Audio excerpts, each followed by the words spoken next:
What's going on, guys? Mr. Domo here, and welcome back to the channel. So I have another unboxing video.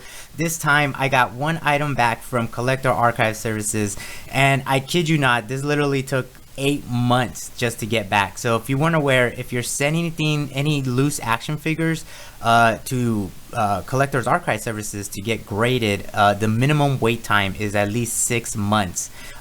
So this took 8 months. It finally got back, and so I'm really happy because you know, it is part of my my focus collection in my Star Wars collection. And let me just show you really quick. So this is what just got back, and this is a Polish bootleg, a Polish Star Wars bootleg. This is a 1980s first generation, and this is C3PO. And if this is like your first time tuning into my channel, I do have kind of like a focus collection that I'm working on, you know, R2D2, C3PO, Boba Fett, and of course Jawa. And so I finally got this guy, and he came back really nice, and I love the way you know, they have it encased in here. And so right now it's in the poly bag, and so let me go ahead, get it out of the poly bag, and so that way I could show you. And it doesn't really stand up because there's kind of like a bubble there or something at the bottom there. So let me just go ahead, take it out of this poly bag, and then we can take a closer look at this awesome action figure.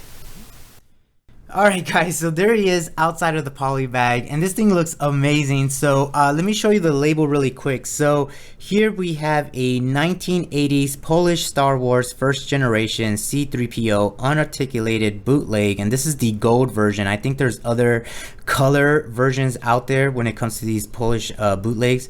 And so overall score was a 68.2, so they scored it at a 65 plus, and that's a really good score. To be honest, these bootlegs are all over the place, you know, and it's kind of hard to get a minty one. I know John over at the Action Figure Grader channel, he's got a huge collection of bootlegs, and he's got some really minty ones. But you know, if you have any bootlegs and it comes back as, you know, a 50, 60, 70, whatever, like, that's really good, because I mean, you got to consider the time.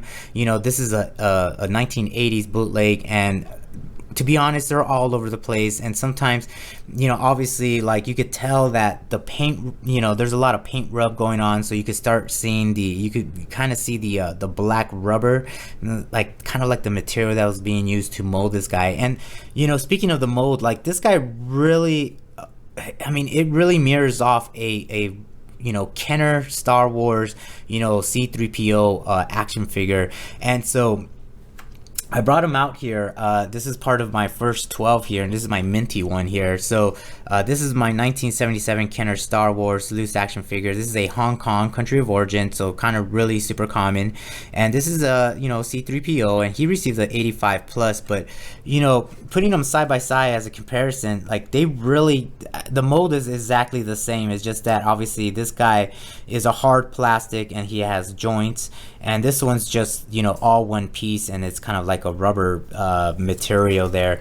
But you know, when it comes to these bootlegs, like I said, there's two major variants. You have the articulated, non-articulated, and of course, you know, bootlegs, they come from all different countries. You know, like, you have you know, Mexican ones, you have Polish, you have Russian, I think there's a Turkish, and Brazil. So they're all over the map. And so it's really cool, and you can see it's really nice. It really assembles the Kenner style action figure. And on the back, you actually see a stamp there, and I believe it says 1982. So very, very cool. And they even, like, you know, have the bolt there, just like the Kenner one right here. You know, it's got the little bolt right there, and so they added that. But that's really crazy. So also, I did a video a couple of weeks ago, and so here's my Mexican bootleg of R2D2, and obviously this is a lot bigger, but I feel like the Polish bootlegs kind of come a little bit more closer to a Kenner style figure than the Mexican ones. Mexicans are, like, I mean, you talking about, like, all over the map. The Mexicans are all over the map with their bootlegs. It's just it's crazy.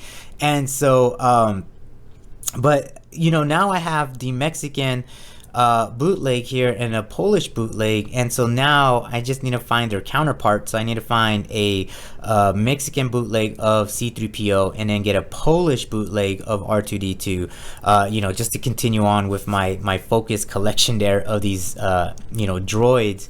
And so that's pretty much it. Like I said, I only sent in one figure, and then I just wanted to let you guys know that there is some new there's some good news and some bad news pertaining to collector archive services. So the good news is that they did partner up with James Spence, and so I guess it's like a company that pretty much authenticate the signatures like any autograph item. So it doesn't matter if it's on a carded figure or on a loose figure or even on a video game cartridge or whatnot. They do offer now to authenticate those signatures, which is really nice. And I believe, I want to say it's around $50 to do that additional service. So that's kind of cool because it doesn't matter who signed it, they'll authenticate it and then get it graded for you guys. Now the bad news is that they are raising their price to grade loose action figures by $5 and carded figures by $10. So I believe as of September that new price change is going to happen. So if you're planning to get a loose action figure graded, it's going to be an additional $5 compared to what it was last month. And then carded figures are now additional $10 compared to how it was last month. So good news and bad news. So they have a new service, so they they'll grade anything that's signed. It doesn't matter on what item, but the bad news is they did raise their price by $10 to $5. So but that's pretty much it. I just wanted to share that with you guys. I got my Polish bootleg of C3PO, and thanks for watching, and I'll probably talk to you really soon in the next video.